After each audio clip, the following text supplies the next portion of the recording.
जब भी जियो पॉलिटिक्स गर्म हो तब कौन बनता है सबसे बड़ा विनर? इंडिया डिफेंस सेक्टर, क्योंकि यहाँ पर इन्वेस्टमेंट है लॉन्ग टर्म और एक्सपोर्ट है ग्लोबल। जब भी ऐसे जियो पॉलिटिक्स बढ़ते हैं और ऐसा कोई भी मामला बढ़ता है, उस समय गवर्नमेंट की पॉलिसी स्ट्रांग हो जाती है डिफेंस सेक्टर के लिए। तो हम आज बात करेंगे कुछ ऐसे डिफेंस स्टॉक के बारे में जिनमें एक अच्छा पोटेंशियल है आज भी, और आने वाले 2026-27 में हो सकता है ये मल्टी बैगर भी बन सकते हैं। मैं क्यों बता रहा हूँ डिफेंस सेक्टर के बारे में? उससे पहले हमें डिफेंस की पॉलिसी के बारे में जानना जरूरी है कि गवर्नमेंट कहाँ पे इन्वेस्टमेंट कर रही है। तो गवर्नमेंट का पहले से एक बना हुआ पोर्टफोलियो है जहाँ पर वो 2025 से लेकर 26 में 6.81 लाख करोड़ रुपए का एक इन्वेस्टमेंट कर रही है, जहाँ पे वो पूरा डिफेंस पे इन्वेस्ट होगा।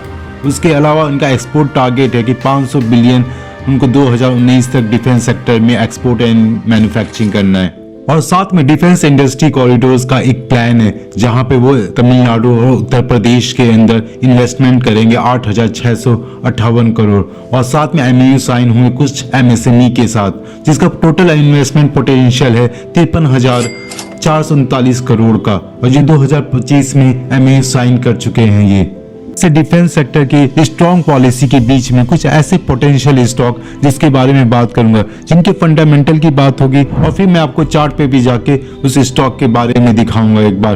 पहली कंपनी है हिंदुस्तान एरोनॉटिक्स, जिनका बिजनेस मॉडल है एयरक्राफ्ट, हेलीकॉप्टर और इंजन मैन्युफैक्चरिंग करती है, और ये इंडिया की वो बैकबोन है जो SAU 30 MKI और LCA तेजाज और ड्रोन और डिफेंस में एक की सप्लायर है। कंपनी का मार्केट कैप है 3,21,139 और इनका PE रेशियो है 37.9, और कंपनी ऑलमोस्ट डेट फ्री है इस समय। और मैं कंपनी की प्रॉफिट एंड लॉस की बात करूं तो कंपनी का सेल्स मार्च 2015 में था 15,939, और यही 2020 में था मार्च में 21,445 करोड़ का सेल। अभी एंड मार्च में 2025 के क्वार्टरली रिजल्ट में इनका प्रॉफिट था 30,981। मैं आ चुका हिंदुस्तान एरोनॉटिकल्स के चार्ट पे। ध्यान रखिए यहाँ पर कोई बाइंग और सेलिंग की रिकमेंडेशन नहीं है, ये जस्ट फॉर एजुकेशनल पर्पस है। तो मैं यहाँ पर देखता हूँ तो स्टॉक ने 2023 में 2103 का ब्रेकआउट किया था, और स्टॉक यहाँ से अपना ऑल टाइम हाई किया 5,657 पे। अप्रॉक्स यहाँ से 170% का रिटर्न दिया है। उसके बाद वहां से स्टॉक वहां से शार्पली नीचे गिरता है 45%, और इसका सपोर्ट बनता है 3,088 पे, और उसके बाद से कंपनी वी शेप रिकवर करती है और अभी एक रेंज में फंस गई है, और ये 52 वीक हाई के नियरेस्ट है अभी। इस चार्ट में मोमेंटम देखने के बाद ये तो समझ में आता है कि जरूर कुछ अपॉर्चुनिटी रही है इसमें। तो अपॉर्चुनिटी रही है डिफेंस बजट का इंक्रीज होना, multi billion order from army, air force, आत्मनिर्भर भारत का एक इनिशियल डायरेक्ट बेनिफिशियर होना है इसको। लॉन्ग टर्म विजिबिलिटी में डिफेंस कॉन्ट्रैक्ट है 8 से 10 साल के लिए, ये सिक्योर होता है इसको। डिफेंस सेक्टर को बस एक ही रिस्क है, गवर्नमेंट डिपेंडेंसी। सारा रेवेन्यू गवर्नमेंट के ऑर्डर पे ही निर्भर रहता है यहाँ पर। और दूसरा स्टॉक है Paras defence and space technology. Paras defence private sector में एक अहम रोल निभाता है, जो कि ड्रोन टेक और डिफेंस इलेक्ट्रॉनिक और EMP सॉल्यूशन में एक यूनिक अपना मॉडल रखता है। रिसेंट 40 ईयर की जर्नी में इसने डिफेंस स्पेस में एक लीड रोल निभाया हुआ है। कंपनी का मार्केट कैप है 5,935 करोड़ का, और इनका स्टॉक PE रेशियो अभी है 84.5 का।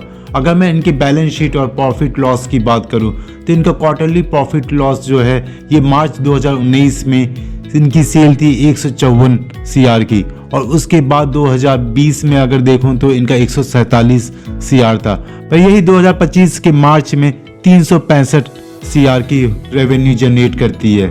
मैं आ चुका हूँ पारस डिफेंस के चार्ट पे।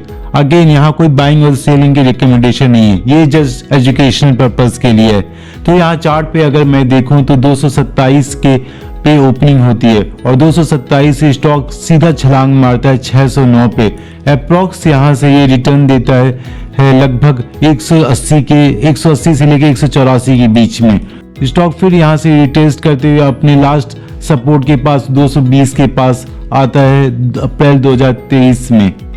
उसके बाद स्टॉक फिर यहाँ से ब्रेकआउट करता है अगेन 2024 में 742 पे, और ये टेस्ट करते हुए सपोर्ट ने रेजिस्टेंट बनाता है, और अगेन अभी ऑल टाइम हाई 984 पे है और अभी स्टॉक एक रेंज में फंसा हुआ है। तो आपको क्या लगता है ये स्टॉक कहां तक जा सकता है? क्या इसमें पोटेंशियल है? स्टॉक के चार्ट को देख के आपको क्या लगता है?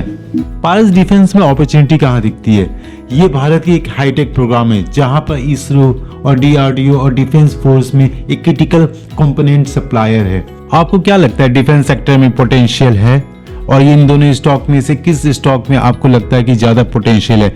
कमेंट में जरूर बताइएगा और लाइक एंड सब्सक्राइब जरूर करिए।